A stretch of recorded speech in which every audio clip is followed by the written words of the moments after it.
ओए था कोई दिसता जहांगीर तो यार बेड़ियां पीछे चलते यार तुम मौत की कसम है। उस दिन उस शख्स ने कैमरा चलाया था सिर्फ मुस्काने कैद करने के लिए, लेकिन कैमरे में कैद हुई चीखें, गोलियों की आवाजें और इंसानों का खून।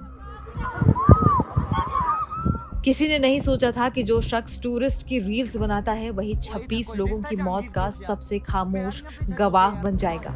कश्मीर के पहलगाम में हुए आतंकी हमले ने पूरे देश को झकझोर कर रख दिया। 22 अप्रैल को हुए इस नरसंहार में 26 लोगों की जान चली गई, लेकिन अब इस हमले से जुड़ा एक अहम गवाह सामने आया है। एक ऐसा शख्स जो आमतौर पर बैसरन घाटी में पर्यटकों के लिए खूबसूरत रील्स बनाया करता था।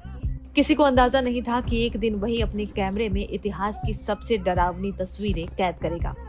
जब ये सब कुछ हो रहा था, वो फोटोग्राफर किसी पेड़ पर बैठा वो सब कुछ रिकॉर्ड कर रहा था जो कोई और देख नहीं पा रहा था। जांच में पता चला कि हमले के दौरान फोटोग्राफर अपनी जान बचाने के लिए एक पेड़ पर चढ़ गया था और उसने इस हत्याकांड को रिकॉर्ड कर दिया था और अब वो NIA का अहम गवाह बन गया है। सुरक्षा कारणों के चलते हम उस फोटोग्राफर की पहचान आपको नहीं बता रहे।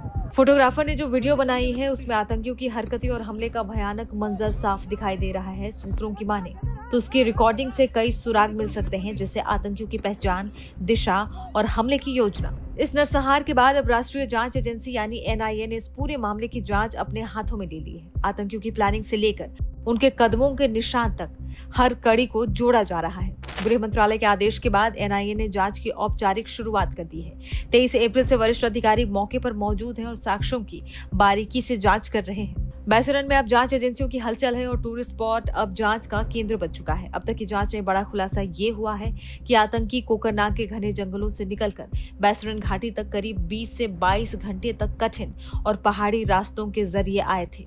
उसी घाटी में उन्होंने खौफनाक हमला को अंजाम दिया। सूत्रों के अनुसार आतंकी पास की दुकानों के पीछे से अचानक निकले। उन्होंने वहां मौजूद लोगों को कलमा पढ़ने के लिए कहा और फिर 4 लोगों को बेहद करीब से गोली मार दी। यह हमला इतना तेज और अचानक था कि लोग जान बचाकर इधर उधर भागने लगे। उसी दौरान जिपलाइन क्षेत्र की दिशा से 2 अन्य आतंकियों ने भी गोली बरसाई, जिससे चारों तरफ चीख पुकार मच गई। आतंकी फायरिंग के दौरान 2 मोबाइल फोन भी लूट कर ले गए, एक पर्यटक का और एक दूसरा स्थानीय निवासी का। जांच में यह भी सामने आया है कि हमले में कुल 4 आतंकी शामिल थे, 3 पाकिस्तानी और 1 स्थानीय, जिसकी पहचान आदिल ठोकर के रूप में हुई है। NIA अब इस पूरी साजिश की गहराई से जांच कर रही है। एक एक कड़ी जुड़ रही है, लेकिन सवाल ये कि इतने बड़े ऑपरेशन की भनक सुरक्षा एजेंसियों को पहले क्यों नहीं लगी? क्या स्थानीय नेटवर्क इस हमले में शामिल था? और क्या पहलगाम जैसे टूरिस्ट स्पॉट अब सुरक्षित रह पाएंगे? NIA की रिपोर्ट आने तक जवाब अधूरे हैं, लेकिन जिन्होंने अपने लोगों को खो दिया उनके जख्म पूरे हैं।